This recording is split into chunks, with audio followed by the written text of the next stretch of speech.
Good morning, St. Louis. Welcome back to another episode of Who's Talk Mobile, where the podcast is where we get deep and intellectual. Yeah, absolutely. This is my guy Cameron from Sky King, bro. It's a lot of things that we talk about just off air a lot. Like we've been like friends for what, 2 years, 3 years? Yeah, something like that. I didn't know you was this conscious and you had an organization, bro. Yeah, brother, I'm trying to get something started, but I don't have a name yet. I'm working on the name, working on the motto. Okay, yeah, pen and paper, bro. And that's So really, you know what Who Is, right? A little bit. Yeah, you said you focus on like what did you say? I watch your videos. You said like how to better yourself, and then you said there was 3 words. Maybe I'm trying to get into too in depth. Oh no, you good. It was, dang, what was it? I gotta go watch the video. I can't remember by heart right now. I feel that, but I mean, you a little bit, like not like a little bit, right? But halfway there. Like, yeah, I study individualism, just to study itself, and then I study myself involvement with the community, or with other people. So it's Who Is just the spiritual organization dedicated to understanding identity and unity. So, and that's gonna bring us to today's topic. You know what I mean? That we both wanted to talk about. In a sense. Absolutely. You know, black unity and black, I guess, togetherness. Absolutely. Or just black pride actually coming together and doing something. So. Yeah, bro, I'll let you introduce yourself. All right, my name is Cameron Hykes. I kind of started this journey around 2015 when I graduated high school because I wanted to know black people, how do we get to where we are today in 2019? And through a lot of research, reading books, listening to some forefathers and foremothers, I kind of have a decent idea of how we got here, but a lot of people think I'm crazy. So I'm trying to limit who I talk to about this stuff because I'm really about it, man, and they just don't understand. Do you think, let me ask this, do you think it has a place by us being in St. Louis? Because a lot of people be like, when they talk to me, it's the actual St. Louis's energy for people, like, doesn't want to come off, and they like this, like people say that St. Louis has a very crab in a bucket mentality. We do. You feel that? Absolutely. Because we love to tear down our own community, or we rather tear down each other. Like the thing in Ferguson, and RIP to Brother Mike Brown. Yeah. I like the fact that we did a protest. I didn't like that we disrupted our own communities. But I don't think that's by accident, because if you think about it, we're only allowed to mess up our own communities. Yeah. We cannot go into nobody else's communities and mess up their businesses and walk away. Exactly, unscathed. They love when we tear up our own stuff, but we cannot mess up no Asian community, white/Jewish community, East Indian community, Arab community. Not at all. But they can also infiltrate our community and build infrastructure and gain a financial footprint to help themselves out. Exactly. And really which is why we need to read Destruction of Black Civilization by Chancellor Williams. What he said, every time that any other group infiltrated us, no matter if it was about business, partnership, and friendship, we always ended up in a bad situation, because we need to be politically educated. Whenever any other group infiltrates our spaces, it is not to simply partake and join. It is to dominate and control. Why do you think there's Chinese stores? Why do you think that the Chinese or the Asians have beauty supply stores? Who are the main customers? I feel us. That's not by accident. And because I have a big, like, hell no to, I don't know if you're familiar with West Florissant and Chambers, the beauty supply that's on there. There used to be a CVS. It used to be a CVS pharmacy. And now the screen that they have, they used to promote sales and stuff like that that normally just come on. Now they have black faces or black women on there like modeling different weaves or different, you know what I mean? And it's like, I understand the business aspect behind that, but just the outright blasphemy of like this, y'all saying no other denomination, this is who you target.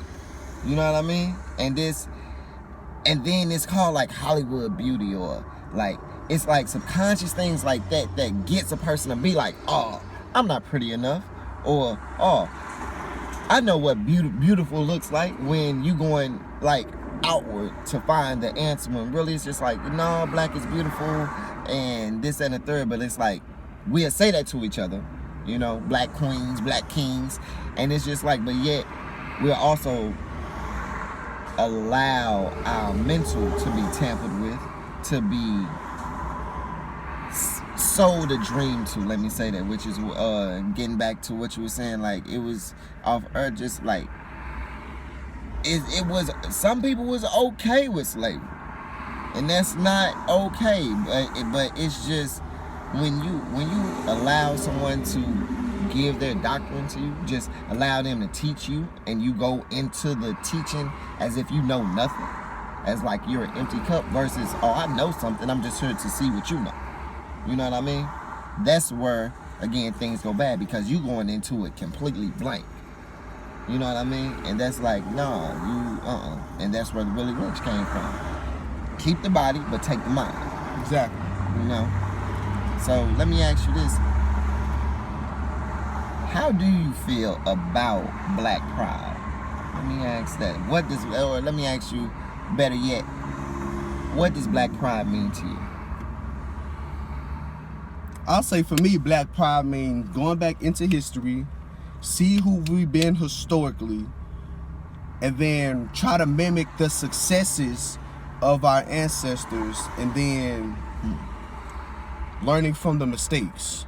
And also, we have to accept ourselves unapologetically without apology.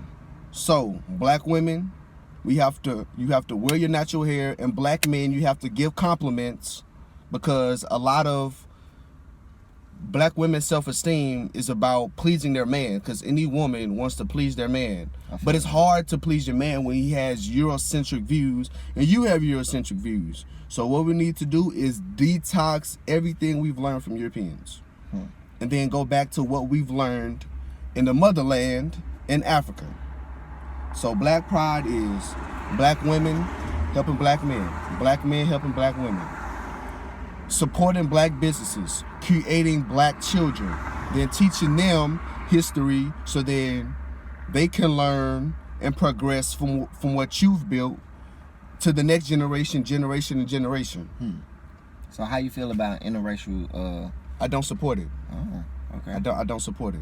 Now, you can love whoever you want, but I believe that love is a function of priorities and values. Meaning, if you think that love has no color, more likely than not, you're probably going to marry someone who doesn't look like you.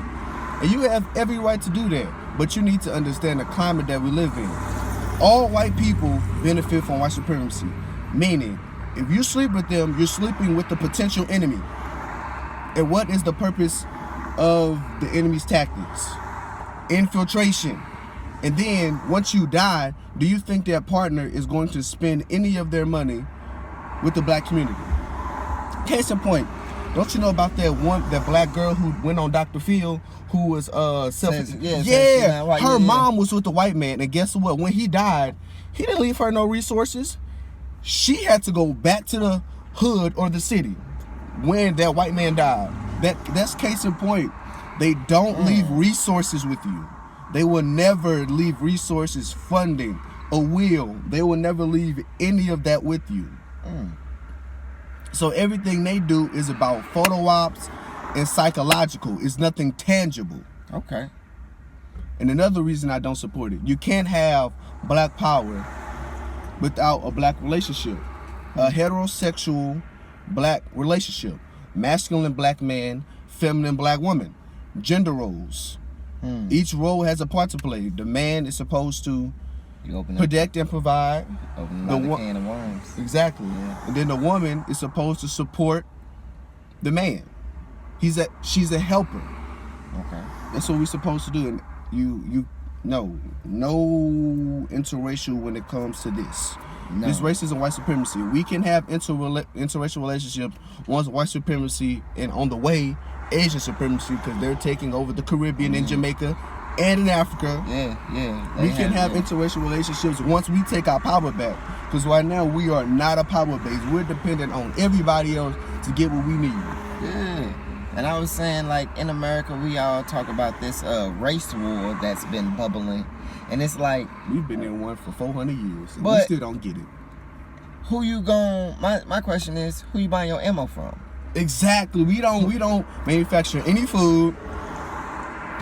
We don't have no means of weapons. And more importantly, we're not organized. Yeah.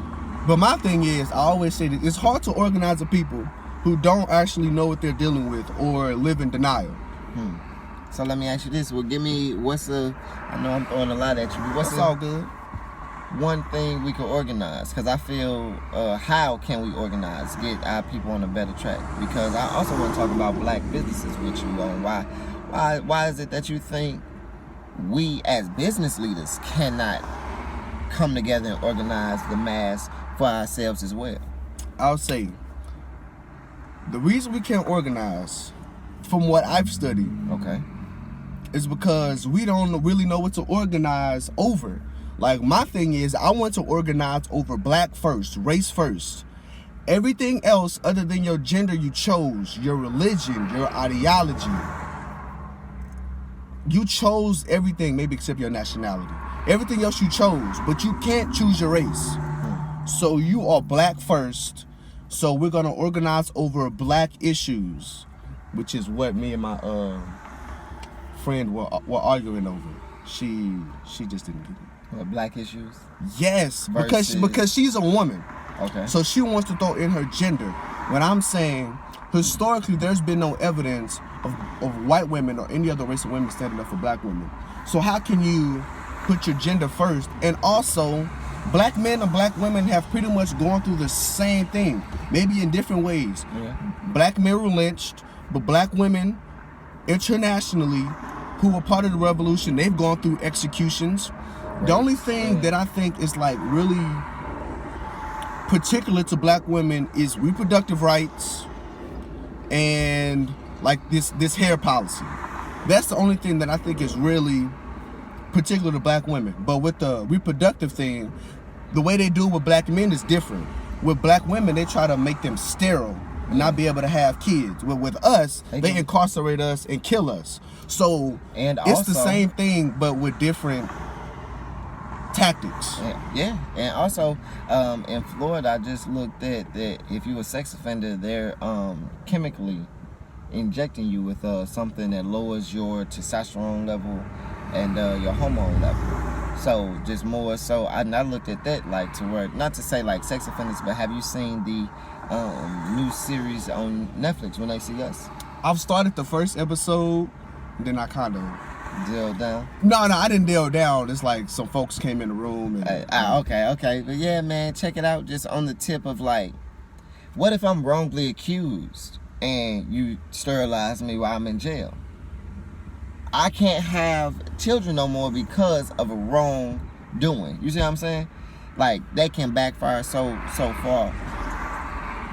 So let me ask you this, because I didn't get an answer from you. How do you think we should organize, or what is priority one for black people? Because what I'm hearing you say is put yourself first. In a way, somebody could say that's racism.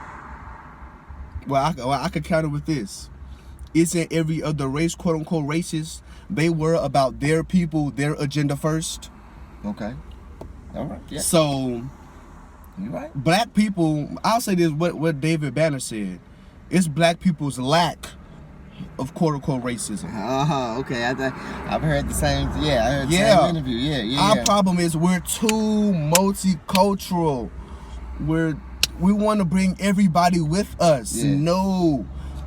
Our plight is specific to only us, because you cannot name another people who have went through as much as we went through for as long as we went through it. The Holocaust was only 4 years. I would trump you and say the Native Americans. There are about 128,000 regular like Aborigines people I've seen.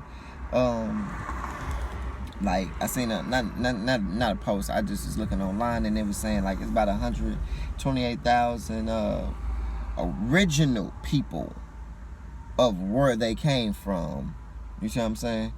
Still around. Like, and that's not counting like, yes, a lot of black people, but for black people in America, we might have been, our parents or great grandparents may have been raped. We still have like a mixture of blood within us. And I've heard studies that say like that's where our wickedness would come from, because I heard one guy was just like, black people aren't naturally wicked. Of course not. We're the least non-violent people ever. Well, no, we're the most non-violent people ever.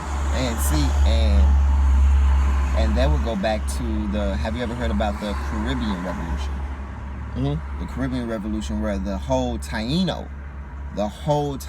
population was just wiped out, just solely because for being too, not necessarily too nice, but for being too loving. These people didn't believe in war. They had, they would like fight occasionally, but they had, all their weapons was wooden. Right, you can't do that with Europeans, man, because that's how they take over the world. Deception, and then they commit mass genocide. You ever read this book, Guns, Germs, Steel, Germs, and Probably guns. Yeah. I haven't read it, but that's pretty much what Europeans use.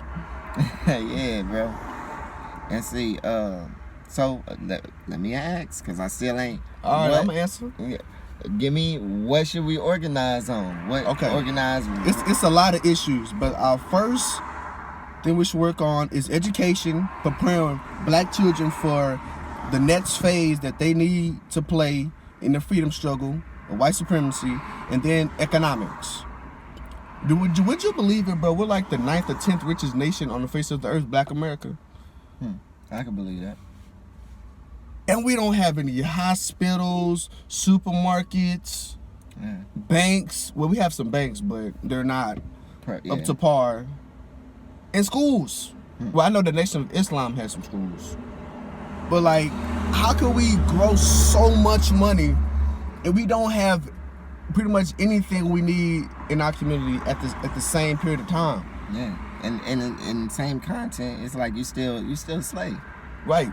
So as much as I do think we owe reparations, we need to take the money we do have and put that into each other, circulate the black dollar. Then we can be in a position to demand reparations, but we need a code of conduct, which is what I've read in Powernomics, which I'm not finished with, by Dr. Claude Anderson. Yeah. Yes, that's how the Chinese came up. Yeah, we need a code of conduct. So when people abide by the code, according to the book, he said they need a little reward. And then when people don't abide by the code, they need a punishment, because that's our problem. We don't have a code. That's how white supremacy has maintained itself for so long. They have a code of conduct that how they deal with black people. And it's through osmosis. They don't even like be face to face. They just know. Yeah. When something goes down, we're all gonna unite ourselves against that black man or woman or child. So our first problem, the first thing we need to tackle is education. That way you can, and economics. Exactly. Education can lead you to making a code of conduct, and then economics should show you how to benefit from that code of conduct. Yes. Okay. We keep asking ourselves the same questions. All we need to do is look back into history. Our ancestors laid down the blueprint. All we need to do is study that, then apply it. Yeah. Which is what I'm trying to do, but I don't know how many people going. Look, I'm man, saying go with it at this point, because I guess I'm too radical. Too radical. I feel that. See, and look, the code of conduct for who is, or what I've came up with, just to more so manage how to continuously grow and create a sense of confidence and a level of awareness whenever self-doubt comes up and then you feel stuck in life and don't know where to go. I've created a code of harmony that can get you back on track of whatever it is that you need to focus on, more so on a peaceful tip, And I'm coming at it from Martin Luther King's ideology, the beloved community. He tackled three things: racism, racism, poverty, and militarism. Those, and well, it'll be in the order is poverty, racism, and then militarism. And just those 3 points he had. These are 3 points that are crucial and crippling the black community. Right. And it's the reason for Who Is and the Who Is family is because this is what I'm going out to do. I want to, like you said, look at the history. It's shown, even not even through history. We can look at Planet of the Apes when Caesar. Have you seen the new one? Nah, I kind of stopped after the first one. No, okay. So look, the first one, remember when Caesar got smart and he like grabbed the sticks and was like broke one, and then but couldn't break all like 3 of them or something like that. It was just like throughout history we have seen that okay, the revolution is not gonna happen with one person. Of course not. You know, but it's we looking for one person. Does that make sense? We need to stop that. Yeah. And that's probably from the church because we think that Jesus is gonna come down and save us. But I mean, like, exactly. We've been waiting. And I guess if I had to classify myself, it would be as a Christian. But look, I'm not politically naive. Like, I be paying attention to everything the pastors say and the preachers. And like when they begin to talk politics, that's when I zone the hell out. Cause I'm like, a pastor said, and I quote, he's a lawyer who has never lost a case. He's a doctor who has never lost a patient. I mean, factually it's not correct because George Zimmerman walked. And my problem with Christianity is it said vengeance is for the Lord. Why in the hell do white people or anybody who assaults black people have to die in order for them to get justice? In order for us to get justice? In order for them to get judged and get punishment? Everybody else, they heaven is on earth right now while they're living. Why the hell we gotta die in order to experience heaven? Have you ever heard this book or heard about this guy, James Cone? Nah. You check him out, bro. A black theologian, excuse me. He does a comparison of the crucifixion of Jesus Christ and the lynching tree of the Negro. And you know how Jesus represents that death. He has victory over death. Death does not stop him. And then with the lynching tree was a symbol of how death is not the end. You can go higher. And by me getting hung on this tree and by me being secure in my faith of Jesus, of God, I'm not going to die right here. And how do I know that? Because Jesus, his story through the Bible showed me and gave me that mental sublime satisfaction. You see? Although the Bible has some truth, there are 3 things that I don't agree with. Revenge is for the Lord, turn the other cheek, love your enemy. Okay. I don't agree with neither one of those 3, especially when it comes to white supremacy. No. Because who loves their enemy? Name another group in world and human history who has been told to love their enemy other than black people. I feel that. And also, we didn't make the Bible. It was another thing that was doctrine into us. To me personally, I wouldn't claim any religion just solely because I just see religion is binding to the body. That it gives me a code of,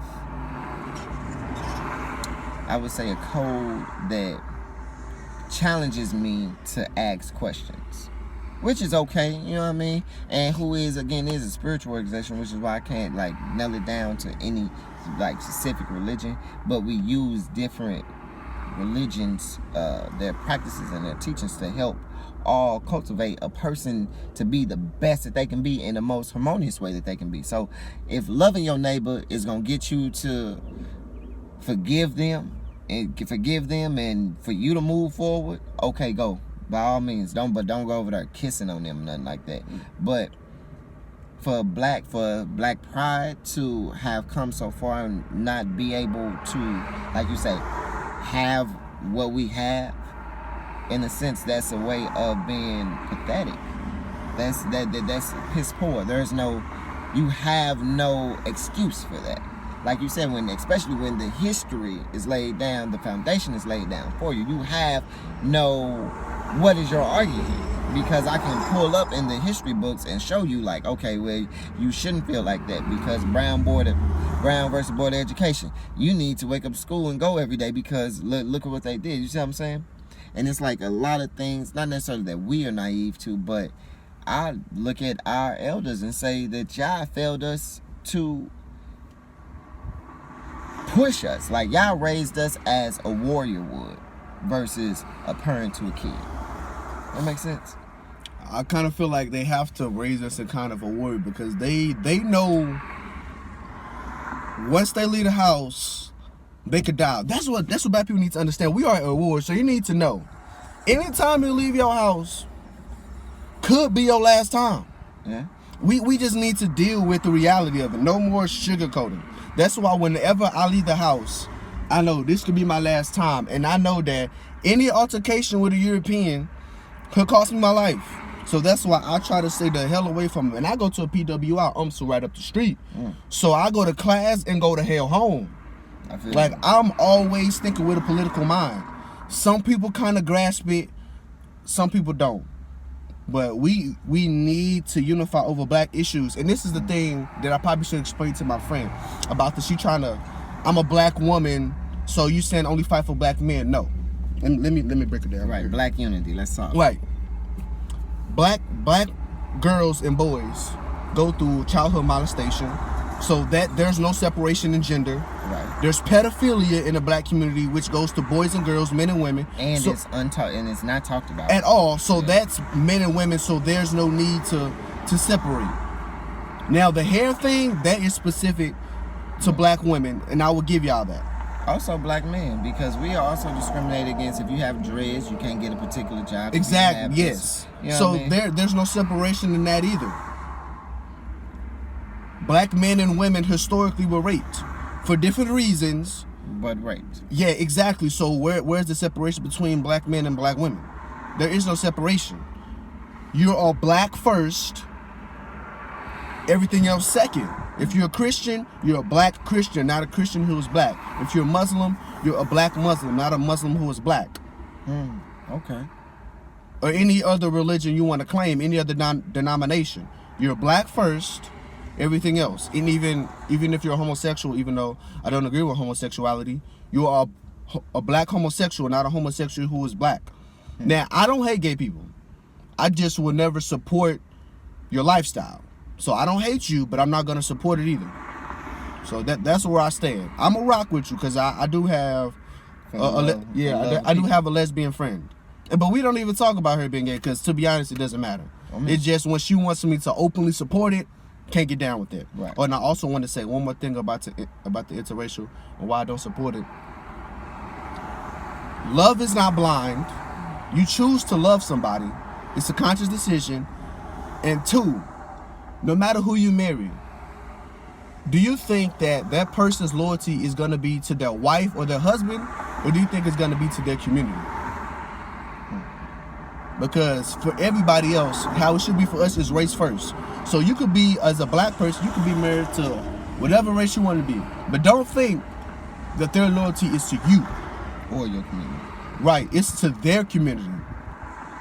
Now, why you chose to marry them, I have no idea. But I do want to say this for the other side of the argument. For black women, they do have problems with marriage. Like, they're last married, the first divorce. So black men, we got to step up on that. And we need to marry our black queens. We need to love them, provide for them.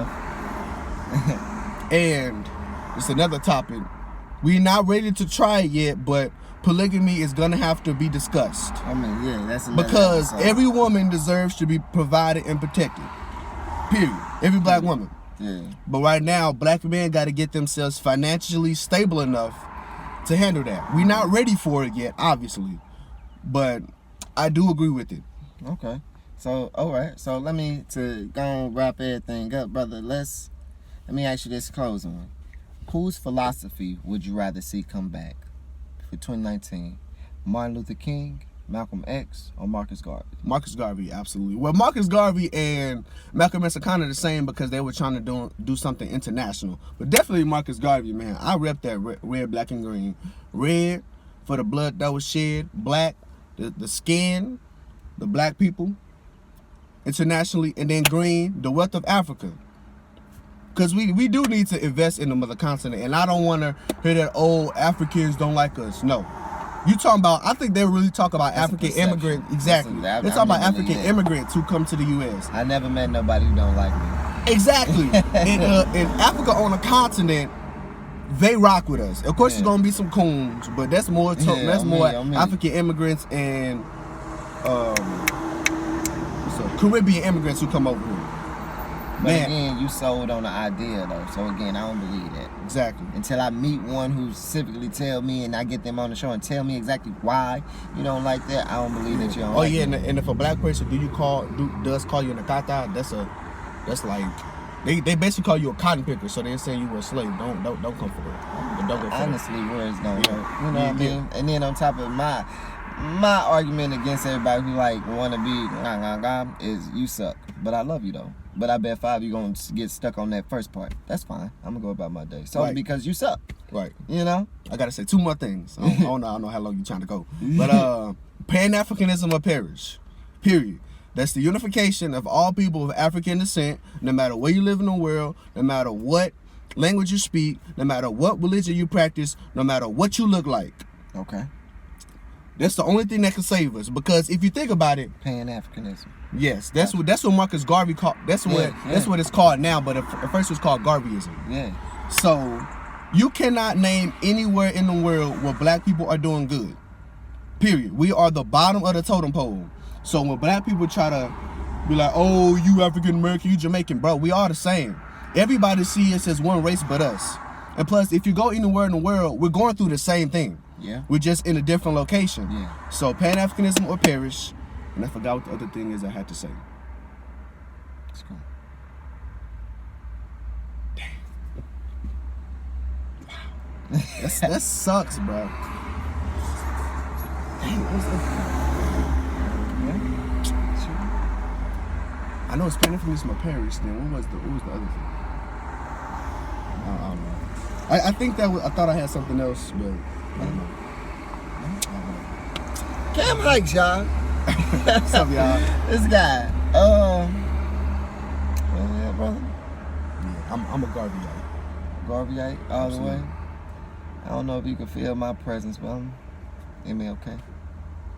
Ah, see, that's what my best friend is. Yeah, I can do That's it. why we go through so much, because it's like you can only, like Malcolm X said, I believe in nonviolence for nonviolent people. Yeah. White people are not nonviolent. They are the most violent people in human history. And also, so you have to be violent with them. Yeah. There's no other way around it. But Martin Luther King was not a nonviolent person. He had guns. He'll catch your body if he have to.